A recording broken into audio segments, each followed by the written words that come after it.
ओम नमो भगवते वासुदेवाय।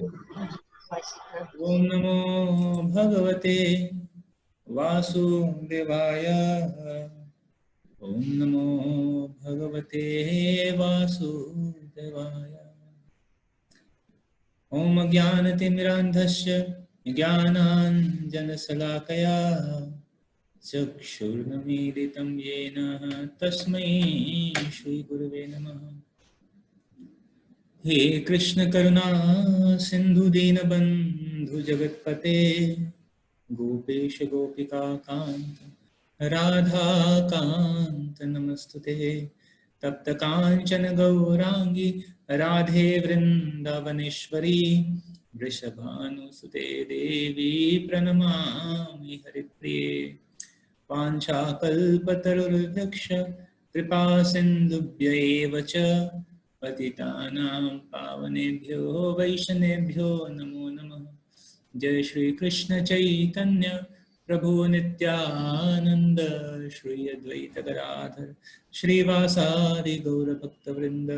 हरे कृष्णा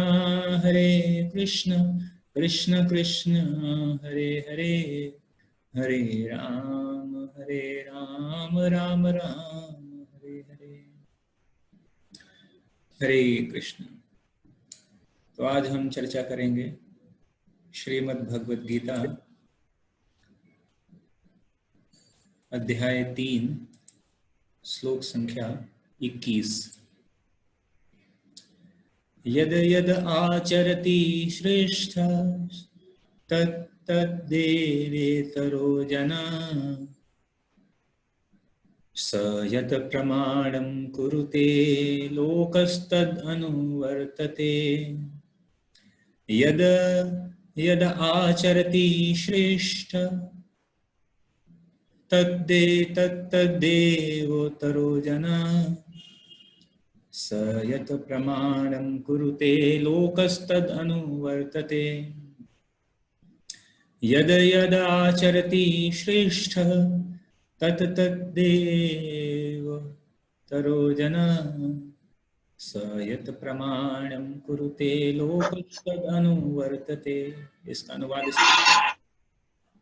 महापुरुष जो जो आचरण करता है सामान्य व्यक्ति उसी का अनुसरण करते हैं। वह अपने अनुसरणीय कार्यों से जो आदर्श करता है संपूर्ण विश्व करता है।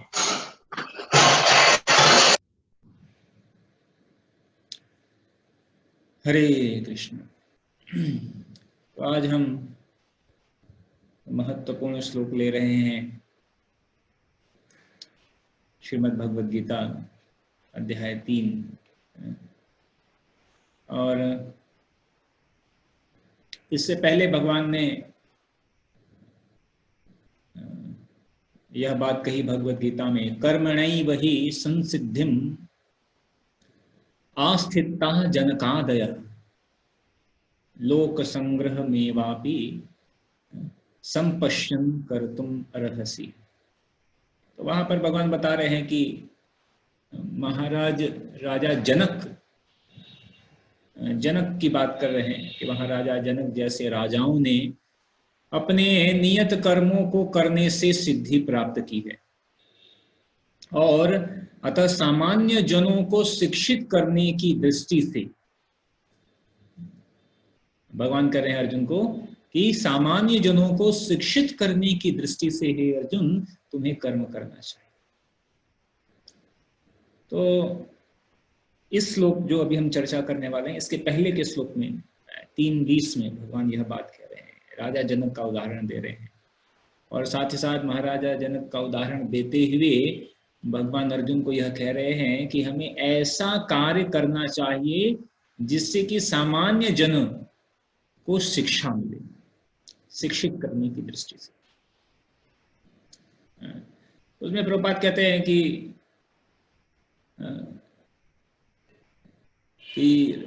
महाराज जो जनक थे वो तो स्वरूप सिद्धि व्यक्ति थे और वे वेदानुमोदित कर्म करने के लिए बाध्य नहीं थे, लेकिन फिर भी वे सामान्य जनों के समक्ष आदर्श प्रस्तुत करने के उद्देश्य से सारे नियत कर्म करते रहे। तो यह बहुत ही महत्वपूर्ण है कि हम हमें कैसे कार्य करना है जिससे कि सामान्य जनों को शिक्षा मिले। इसीलिए भगवान कह रहे हैं यद यद आचरति श्रेष्ठ। क्यों ऐसा करना है? क्योंकि जैसे जैसे महापुरुष जो आचरण करते हैं, सामान्य व्यक्ति क्या करता है? उसी का अनुसरण करता है। तो जब आचर्य श्रेष्ठ की बात आती है, यदि आचर्य श्रेष्ठ, तो श्रेष्ठ में यहां तक कि परिवार में हम देखते हैं कि जो परिवार में पुत्र या पुत्रियां हैं, वह किसका प्रारंभिक समय में वह किसका जो है अनुसरण करते हैं? माता पिता का। कई बार माता पिता कहते हैं, अरे मेरा बेटा बिगड़ गया, मेरा बेटा क्या है? बिगड़ गया। तो बिगड़ रहा है तो किसको देखकर बिगड़ रहा है? तो यदि यद आचरित श्रेष्ठ, यह बहुत ही महत्वपूर्ण है। हाँ, कभी कभी ठीक है, बेटा कहीं कॉलेज में जाने लगा और फिर तो वहां पे कुछ संगति के कारण या कहीं और हॉस्टल में रहने लगा, तो कई बार अन्य लोगों की भी संगति का असर पड़ता है। बट प्रारंभिक समय में जो है पुत्र पुत्री के लिए श्रेष्ठ कौन है? माता पिता। ये कहते हैं माता पिता जो है वो प्रथम शिक्षक हैं बच्चे के। समाज में हम देखते हैं कि लोग जो है, आज यह बहुत ही दुर्भाग्य का विषय है कि लोगों के जो श्रेष्ठ यानी जो आदर्श जो व्यक्ति है वो कौन है? वो कोई टीवी एक्टर या कोई टीवी एक्ट्रेस या कोई नेता, राजनेता, ऐसे लोग हैं। हम किसी व्यक्ति विशेष की बुराई बात नहीं कर रहे हैं, बट सामान्यतः आदर्श व्यक्ति वह होना चाहिए जिसका हम उस व्यक्ति को हम अनुसरण कर सकते हैं जो जिसका व्यवहार भी स्वयं में आदर्श हो, जिसका व्यवहार स्वयं अनुसरणीय है, तभी उस व्यक्ति को आदर्श है। अन्यथा आदर्श क्या है? ऐसे व्यक्ति को आदर्श लोग बना रहे हैं जो कि नशा पान कर रहे हैं। वो बताते हैं कि किस स्टाइल से नशा पान करना है। तो बच्चे टेलीविजन में देखकर वो उस तरह, क्योंकि उनके आदर्श वो ऐसा बना दिया गया है समाज में कि उनको आदर्श मान रहे हैं लोग। उनके आदर्श का केवल एक पैरामीटर क्या है? धन, प्रसिद्धि और धन। प्रसिद्धि भी इसलिए है क्योंकि धन है,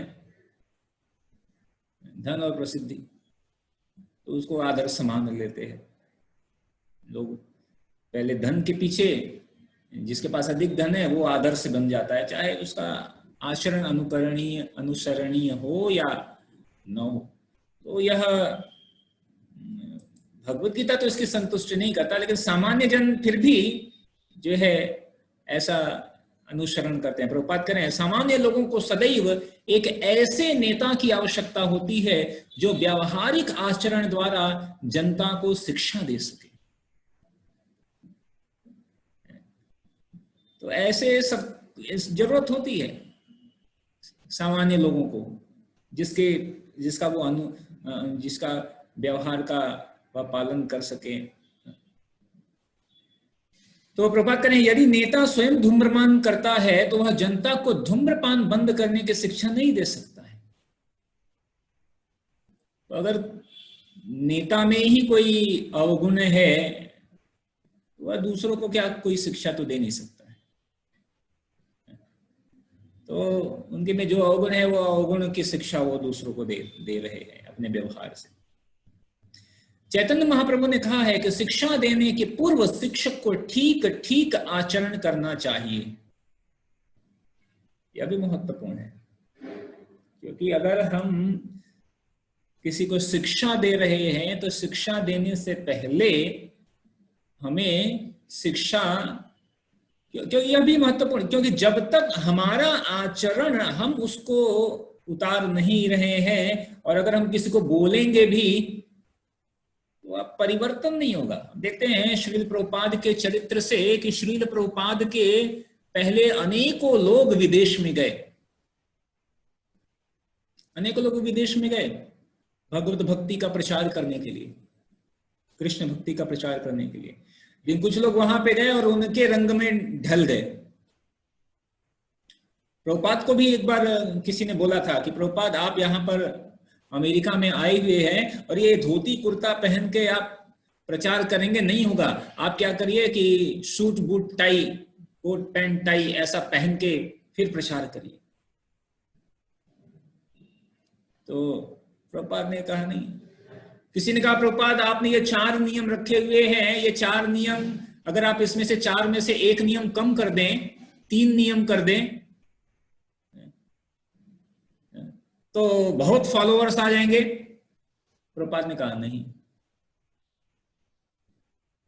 तो प्रभुपाद ने कहा नहीं, मैं जो है यहां के लोगों को देने आया हूं, मैं यहां के लोगों को मैं यह कृष्ण भक्ति को देने आया हूं। यहां से लोगों से लेने नहीं आया हूं, यहां की सभ्यता को लेने नहीं आया हूं, बल्कि इनको कृष्ण भक्ति में देने आया हूं। और प्रभुपाद एकदम अटल रहे और उस तरह से प्रभुपाद ने एकदम व्यवहार किया, शुद्ध आचरण किया। और हम देखते हैं कि जो हिप्पी, जो कि वहां के अमेरिका में जितने लोगों को परित्याग कर दिया था, जैसे कहते हैं ना जनरेशन गैप, जैसे वो थोड़े बड़े होते थे घर को छोड़ देते थे, माता पिता सबको छोड़ देते थे, वी आर इंडिपेंडेंट। और ऐसे लोग जो है किसका अनुसरण करने लगे? एक बूढ़े आदमी का। तो क्या उसमें क्या जनरेशन गैप नहीं था? जनरेशन कहाँ? एक जो यंग, रोबी यंग कैसे हिप्पी जैसे जो कि सारे नियम को तोड़, ऐसे लोग। लेकिन जब उन्होंने देखा प्रभुपाद के आचरण को देखा, जब प्रभुपाद के आचरण को देखा तो उस आचरण से, उनके शुद्ध आचरण से वो प्रभावित हुए बिना रह नहीं पाए। और जैसे ही वह श्रील प्रभुपाद के आचरण को देखा, उनकी प्रशंसा किया। कहते ना एक शुद्ध भक्त की प्रशंसा भी जो है किसी व्यक्ति के भक्ति के मार्ग को खोल देती है। उन लोगों ने क्या किया? प्रारंभ में श्रील प्रभुपाद को देखकर उनकी प्रशंसा बहुत आकृष्ट हुए। किसी ने थोड़ा सा मदद किया। प्रभुपाद हरे कृष्ण गा रहे हैं तो कोई व्यक्ति आया और प्रभुपाद के कीर्तन में जो है कोई वाद्य यंत्र बजाने लगा, कोई उसमें नृत्य करने लगा। शुद्ध भक्त के कीर्तन कर रहे हैं, उस कीर्तन में सहयोग करना, यहां तक कि उसके सामने नृत्य करना, तुरंत उनके भक्ति का मार्ग खुल गया। और फिर धीरे धीरे वो सारे जो है भक्ति के मार्ग पर अग्रसर होते रहे। यदि यद आचर्यते श्रेष्ठ। प्रभुपाद ने जो है कॉम्प्रोमाइज नहीं किया अपने आचरण से, कम कर दे या नहीं होगा, कम लोग आएंगे।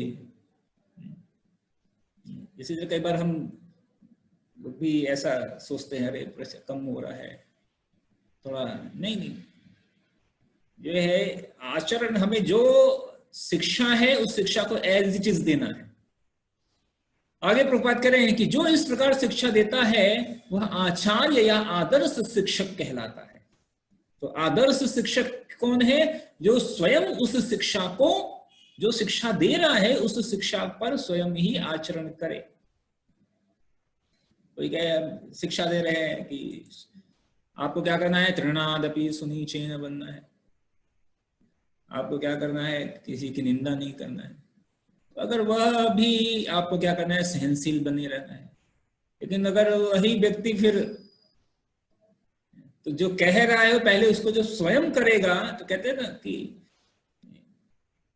कहने से अधिक प्रभाव पड़ता है जो व्यक्ति अगर कर रहा है, कोई व्यक्ति उसको देख कर। अगर कोई व्यक्ति देखता है कि यह कह कुछ और रहा है, कर कुछ और रहा है, तो उसका हृदय में प्रभाव नहीं पड़ता है। लेकिन जब लोग देखते हैं कि यह व्यक्ति जो कह रहा है इसको पहले स्वयं भी अपने आचरण में उतार रहा है, और जो कर रहा है उसी को कह रहा है, तो फिर वह तब जाकर उसके शब्दों में जो है वेटेज, उसके शब्द जो है हृदय में असर करते हैं। इसीलिए प्रभुपाद कई बार ये भी कहते हैं कि कभी भी प्रोफेशनल जो रिसाइटेड कथावाचक हैं उनसे नहीं सुनना चाहिए। क्यों कहते हैं? क्योंकि जो प्रोफेशनल है वो केवल धन प्राप्ति के लिए कथा कह रहे हैं। हो सकता है उनके बोलने का अंदाज बहुत अच्छा है म्यूजिक के साथ और बहुत सुंदर वो बोल रहे हैं, लाखों करोड़ों लोग उनको सुन रहे हैं, फॉलोअर्स हों उनके, लेकिन उन्होंने वह जो बोल रहे हैं उसको जो स्वयं जीवन में उतारते नहीं, स्वयं जीवन में उतारते नहीं। तो वह तो इसलिए भगवान इसलिए यह बात यह स्पष्ट कर रहे हैं, यदि यद आचर्य श्रेष्ठा तत् देवोत्तर, जैसे जैसे श्रेष्ठ व्यक्ति जैसा आचरण करता है सामान्य लोग उसी आचरण की अनुवृत्ति करते हैं। तो जो शिक्षक है वह आदर्श शिक्षक कौन है? जो शिक्षा दे रहा है पहले उसको स्वयं अपने जीवन में उतारे। अतः शिक्षक को चाहिए कि सामान्य जन को शिक्षा देने के लिए स्वयं शास्त्रीय सिद्धांतों का पालन करे। तो शिक्षक को चाहिए कि हम स्वयं शास्त्रीय सिद्धांतों का पालन करें, और जब हम स्वयं पालन करेंगे तो हम दूसरों को पालन करा सकते हैं। कोई भी शिक्षक प्राचीन प्रमाणिक ग्रंथों के नियमों के विपरीत कोई नियम नहीं बना सकता। अब प्रभुपाद वार्न कर रहे हैं कि कोई आजकल अनेकों ऐसे शिक्षक हैं जो अपना नया नियम बना रहे हैं, अपना नया नियम बना दिए, कह रहे नहीं ऐसा नहीं हो सकता। शिक्षक का मतलब एक यह भी है कि वह प्राचीन प्रमाणिक जो ग्रंथ है उस ग्रंथ के अनुसार ही जो नियम है उनकी बात करे। वह स्वयं नियम नहीं बना, वह अपना नियम नहीं बना सकता। समस्त वेद पुराण कह रहे हैं ईश्वर परमः कृष्ण सच्चिदानंद विग्रह अनादिरादिर गोविंद सर्व कारण कारणम। तो फिर कोई आके कहा कि नहीं नहीं ये तो ये भगवान है, ये या मैं भगवान हूं, ऐसा। या फिर वो कोई नया मंत्र लेकर आए कि ये जपो। एक भाई आता है कहता है जो मन करे वो जपो, ये तो मन की बात है। अधिकतर लोग ये इस बात की कहते हैं ये तो मन का है, जिसको जैसा मन की बात तो हो सकती है, लेकिन कब हो सकती है? जब मन शुद्ध है हो। अशुद्धि भरे मन से अगर हम मन की बात करेंगे तो वह मनमानी कहलाता है, और मनमानी अगर कोई करता है तो हम जानते हैं क्या होगा। किसी भी तरह की अगर कोई मनमानी अपने मन की करता है तो शास्त्र की बात नहीं मानता, गुरु की बात नहीं। इसलिए गुरु साधु शास्त्र ये तीनों इन लाइन होना चाहिए, एक लाइन। कोई अपना अलग से नियम नहीं बना सकता है और उसकी शिक्षा देना प्रारंभ कर दे, ऐसा नहीं हो सकता है। यह भी प्रभुपाद यहाँ पे वर्णन कर रहे हैं। आगे कह रहे हैं कि जो व्यक्ति अतः नेता का उपदेश ऐसे आदर्श शास्त्रों के नियमों पर आधारित होना चाहिए। जो व्यक्ति अपनी उन्नति चाहता है उसे महान शिक्षकों द्वारा अभ्यास किए जाने वाले आदर्श नियमों का पालन करना चाहिए। तो नेता वह है जो जिसका उपदेश शास्त्र के नियम पर आधारित होना चाहिए। अब अगली बात कह रहे हैं कि शास्त्र के नियम पर आधारित होना चाहिए। तो अब देखते हैं कि आधुनिक समाज के जो नेतागण हैं, आधुनिक समाज के जो नेतागण हैं, उनका स्वयं का न तो व्यवहार शास्त्र आधारित है और न ही उनके उपदेश शास्त्र आधारित है। उनके उपदेश क्या है? मनगढ़ंत इंद्रिय तृप्ति के आधार पर बोले गए उनका व्यवहार भी है, और ऐसा लोगों को उपदेश देते हैं। उन्हें तो वास्तविक में ऐसे लोग इसमें एक तरह से फिट तो नहीं होते हैं। उन्हें श्रेष्ठ नहीं कहा जा सकता है, वो आदर्श शिक्षक नहीं हो सकते, यह आदर्श नेता नहीं हो सकते हैं। लीडर वह नहीं हो सकते। वास्तविक लीडर वह है जो शास्त्र के नियमों के आधार पर जो, इसीलिए हमें भी हमेशा शास्त्र के नियम के आधार पर ही उपदेश देना चाहिए। हम ये कभी भी हम उपदेश देते हुए हम ये नहीं कह सकते कि हम मेरे अनुसार नहीं, हमारा ये अनुसार नहीं, शास्त्र के अनुसार, ठीक है, शास्त्र के अनुसार। हाँ, अगर हमारा विचार शास्त्र अनुगत है, शास्त्र सम्मत है, तो कह सकते हैं। क्योंकि जो शास्त्र में जो बातें कही गई हैं, कई बार हम उसको हम पढ़कर समझकर अपने शब्दों में कह सकते हैं, अपने शब्दों में सरल भाषा में कह सकते हैं, सामान्य जन को समझाने के लिए कुछ उदाहरण लेकर उसको प्रस्तुत कर सकते हैं। लेकिन जो सिद्धांत है वह सिद्धांत का अडल्टरेशन नहीं होना चाहिए, सिद्धांत का वो क्या कह सकते हैं, वो डाइल्यूट नहीं होना चाहिए, तब हम अपने अनुसार उसको समझा सकते हैं। लेकिन वह भी शास्त्र के सिद्धांत के अनुसार है, तो फिर हमारा विचार नहीं है, विचार तो शास्त्र का है, गुरु का है, आचार्यों का है, महापुरुषों का है। तो यह बहुत ही महत्वपूर्ण है। कृष्ण भक्ति, यह जो भगवान कहते हैं एवं परंपरा प्राप्त हम इदम राजर्षयो विदु, तो ये जो ज्ञान भगवान से निकला, भगवान ने ब्रह्मा जी को दिया, ब्रह्मा जी ने नारद जी को दिया, नारद जी ने व्यास जी को दिया, व्यास जी ने सुखदेव गोस्वामी को दिया, और इस तरह यह चेन चलती हुई जो आ रही है, श्री प्रभुपाद, फिर उनके शिष्य, और फिर आने वाली यह जो पीढ़ी है भक्तों की। तो इसमें क्या गुण क्या है कि सभी ने अपने पूर्ववर्ती जो आचार्य हैं उनके कहे गए शब्दों का एज इट इज पालन कर रहे हैं। यह महत्वपूर्ण है। श्रीमद् भागवत भी इसकी पुष्टि करता है कि मनुष्यों को महान भक्तों के पद चिन्हों का अनुसरण करना चाहिए और आध्यात्मिक बोध के पथ में प्रगति का यही साधन है। तो यहां पर कहा जा रहा है कि हमें क्या करना है कि जो श्रेष्ठ जन जैसे आचरण करते हैं उनका पालन करना है। तो यह वास्तविक रूप में भक्ति का यह सबसे बहुत महत्वपूर्ण जो है अंग है कि जो श्रेष्ठ जैसे भक्ति में के जो 12 महाजन हैं, तो महाजन जो है, महाजन मतलब जो भक्ति में जिनको महारत हासिल है, एक तरह से भक्ति में जो पूर्ण जो है कह सकते हैं पूर्णता जिन्होंने प्राप्त की हुई, तो ऐसे महाजनों का आचरण करना, या ऐसे जो शुद्ध भक्त हैं उनका आचरण करना।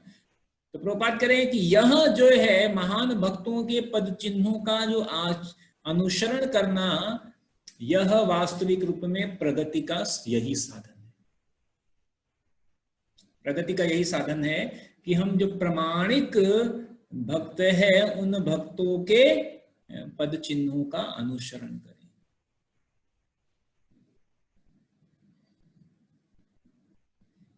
रूप गोस्वामी पाद भी जो है नेक्टर ऑफ इंस्ट्रक्शन में कहते हैं कि पूर्ववर्ती आचार्यों का अनुसरण करना, तत्त कर्म प्रवर्तनात्।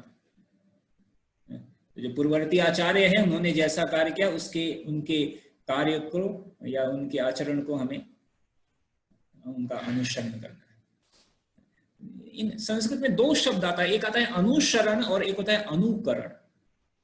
तो जो भक्त है वह शुद्ध भक्तों के आचरण का अनुसरण करता है, वह अनुकरण नहीं करता है, वह अनुकरण नहीं करता। अनुकरण मतलब कि नकल करना, और अनुसरण का मतलब होता है कि जो शिक्षा दी गई है उस शिक्षा सिद्धांतों का जो है उनको उनका पालन करना। जैसे कई बार लोग भगवान का भी अनुकरण करना चाहते हैं कि भगवान ने 16,108 पटरानियों से विवाह किया, तो लोग कहते हैं कि हम क्यों ना करें। तो लोग अनुकरण करना चाहते हैं। तो भगवान का अनुकरण नहीं किया जा सकता, उसी तरह भक्तों का भी अनुकरण नहीं किया जा सकता है। अगर शुद्ध भक्तों का अनुकरण करना चाहे, नकल करना चाहेंगे तो संभव नहीं हो पाएगा। जैसे रघुनाथ दास गोस्वामी जो है केवल ऐसी तपस्या करते थे कि केवल आधा गिलास जो है छाछ पीकर पूरा दिन निकाल देते थे। अगर हमें ऐसा करना हो, अनुकरण करना हो, तो आज ऐसे एकादशी है तो हम कहें कि एकादशी में केवल आधा गिलास छाछ लेंगे। जैसे एक निर्जला एकादशी आता है और हम लोग उसको साल भर याद रखते हैं, एक निर्जला एकादशी आ रहा है, आएगा, तो बहुत हमारे लिए बहुत मुश्किल हो जाता है। तो भक्तों का ऐसे, लेकिन शुद्ध भक्तों के तो ठीक है, उनका अनुकरण तो हम नहीं कर सकते हैं, लेकिन अनुसरण करना है। उनकी जो शिक्षा जो दी गई है, जो पहले उनके एज इट इज हम नहीं कर सकते। प्रभुपाद तो 4 घंटे सोते थे। अभी हम 4 घंटे एक दिन ठीक है, 2 दिन ठीक है, 3 दिन, ऐसे 7 दिन करते हैं 4 घंटे, तो हम वो बीमार पड़ जाएंगे। फिर हमें क्या करना है कि 4 घंटे क्या, फिर 40 दिन हमें उसको रिकवरी होने में समय लग जाएगा। तो जब कहा जाता है कि यदि यद आचरित शिष्टा तत्त देवोत्तरो जना, तो यहाँ पे क्या करना है, उनका अनुसरण करना है, उनकी दी गई शिक्षाओं को हमें अपने जीवन में उतारना है। ठीक है, उनको उनकी शिक्षा जो दी गई है, जो निर्देश दिए गए हैं, जो आदेश दिए गए हैं, इसी तरह जो शुद्ध भक्त जो कर रहे हैं वो करने की जरूरत नहीं है, उससे अधिक महत्वपूर्ण है जो उन्होंने आदेश दिया है उसको करना मत। उसी तरह से भगवान जो कर रहे हैं उसको हमें करने की जरूरत नहीं है। हाँ, भगवान जो हमें आदेश दे रहे हैं करने के लिए, उसको हमें करना है। तो हमें स्वयं से नहीं करना, अरे भगवान ने ऐसा किया हम क्यों ना करें। लोग कहते हैं अरे भगवान ने ऐसा किया तो हम क्यों ना करें। तो यह कोई तर्क नहीं है। भगवान तो बहुत कुछ कर सकते हैं, भगवान तो गोवर्धन उठा सकते हैं, भगवान तो ब्रह्मांड को उठा सकते हैं, तो हम क्या उठा सकते हैं क्या? तो अनुकरण नहीं कर सकते, अनुसरण। भगवान जो आदेश दे रहे हैं उसको करो, जो आदेश दे रहे हैं उसको लोग नकारते हैं, उसको नहीं करना चाहते हैं, तो यह सही नहीं है। तो इससे प्रगति नहीं होगी। तो प्रगति का साधन क्या है कि आध्यात्मिक बोध के पथ में प्रगति का एक महत्वपूर्ण साधन क्या है कि महान भक्तों के पद चिन्हों का अनुसरण करना। इसका मतलब कि महान भक्तों के दिए गए आदेशों निर्देशों का हमें पालन करना चाहिए, यह इसका मतलब है। आगे कह रहे हैं, चाहे राजा हो या राज्य का प्रशासनिक अधिकारी, चाहे पिता हो या शिक्षक, ये सब अबोध जनता के स्वाभाविक नेता माने जाते हैं। इन सबका अपने आश्रितों के प्रति महान उत्तरदायित्व रहता है, अतः इन्हें नैतिक तथा आध्यात्मिक संहिता संबंधी आदर्श ग्रंथों से सुपरिचित होना चाहिए। इसलिए अब कह रहे हैं कि ऐसा नहीं है कि केवल तो सामान्य जगह भी हम जहां रह रहे हैं वहां पे भी हमें आदर्श आचरण प्रस्तुत करना है। प्रभुपाद ने कहा कि हम हमारे जो सारे जो भक्त है, कृष्ण भक्त जो हैं, all they are gentlemen, they are a gentle person। तो हमें क्या बनना है? जेंटल पर्सन बनना है। ऐसा नहीं कि हम केवल मंदिर जाएं तब ऐसे हाथ जोड़कर और मंदिर के बाहर जाते ही ऐसे नहीं, हमें हर जगह जो है जेंटल बने रहना है, आचरण करना है। क्यों? क्योंकि हम जो है, लोग हमें देखते हैं तो कहेंगे ये हरे कृष्ण वाले, हम भगवान कृष्ण का प्रतिनिधित्व एक तरह से कर रहे हैं। तो हमें हर जगह ऐसा आचरण बना के रहना है कि लोग उसका अनुसरण करें।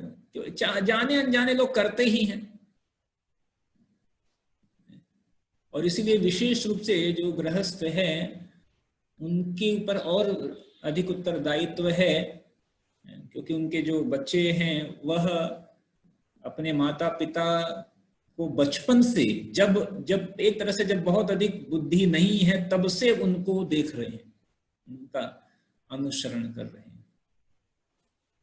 तो यह बहुत ही महत्वपूर्ण है कि हम प्रारंभिक समय से उन्हें हम क्या शिक्षा दे रहे हैं।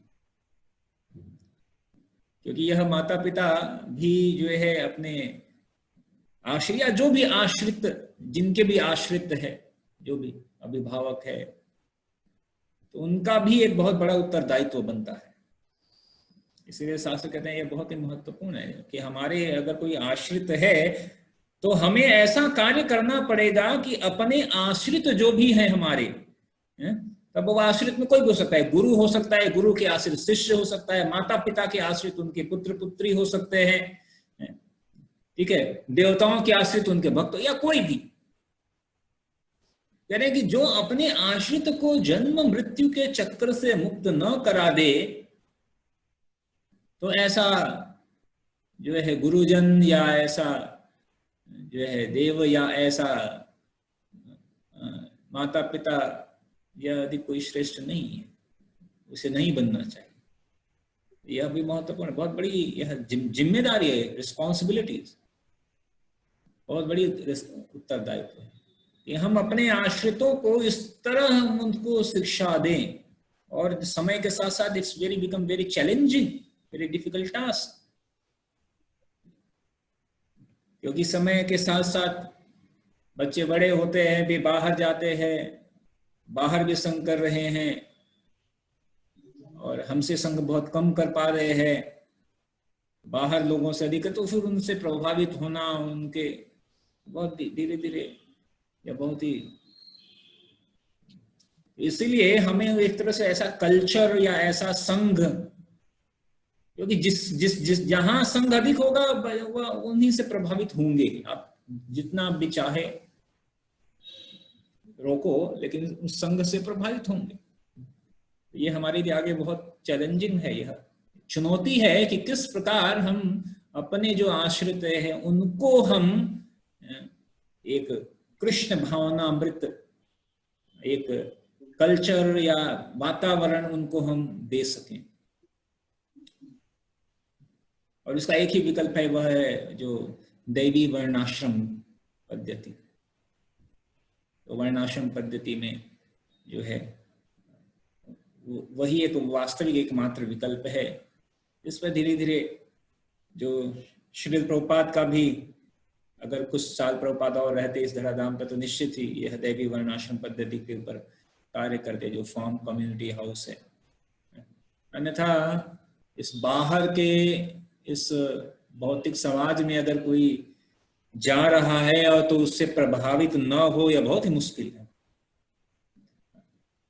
यह तभी है जब हम उस घर में हम उसको बहुत अधिक पूर्ण रूप से उसको हमेशा शिक्षा देते रहें घर में, और हमेशा कनेक्टिविटी बनाए रखें, फिर भी बहुत डिफिकल्ट टास्क है। बट कहने का मतलब यह है कि हमें यह जिम्मेदारी हमारी बनती है कि हम जो भी हमारे आश्रित है, प्रभुपाद यह बात, ये इसलिए बात प्रभुपाद लास्ट में कह रहे हैं कि चाहे वह कोई भी हो, प्रभुपाद कह रहे हैं कि चाहे प्रशासनिक अधिकारी हो, राजा हो, पिता हो या शिक्षक हो, यह सबका कर्तव्य बनता है। क्या कर्तव्य बनता है कि उन्हें नैतिक तथा आध्यात्मिक संहिता संबंधी आदर्श ग्रंथों से सुपरिचित कराएं, स्वयं होएं और उन्हें कराएं भी, तब जाकर वास्तविक रूप में जो है स यत प्रमाणम कुरुते लोकस्तद अनुवर्तते। क्यों ऐसा है? क्योंकि वह अपने अनुसरणीय कार्यों से जो आदर्श प्रस्तुत करेगा, संपूर्ण विश्व उसका अनुसरण करेगा। यह श्लोक यह भी हमें बताता है कि हमें भी कृष्ण भावनामृत में आया हुआ हर एक भक्त का यह जिम्मेदारी है। ऐसा जरूरी नहीं है कि कौन जो प्रवचन कर रहा है, जो व्यास आसन पे बैठा हुआ है, वो तो ठीक है। नहीं, हर एक भक्त जो है वह अपने आचरण से सिखा सकता है। अपने लोग जो हम बोलते हैं वो कुछ देर तक, जब तक क्लास चलता है, जब तक प्रवचन चलता है, तब तक याद रहता है, तब तक लगता है अच्छा ये, और प्रवचन खत्म, भूल गए, सुबह उठे, फिर वो तो फिर कल क्या बोला वो सब गायब हो जाता है। लेकिन हम जो आचरण कर रहे होते हैं, वो आचरण जब कोई देखता है, वो आचरण उसको याद रहता है। ऐसा है।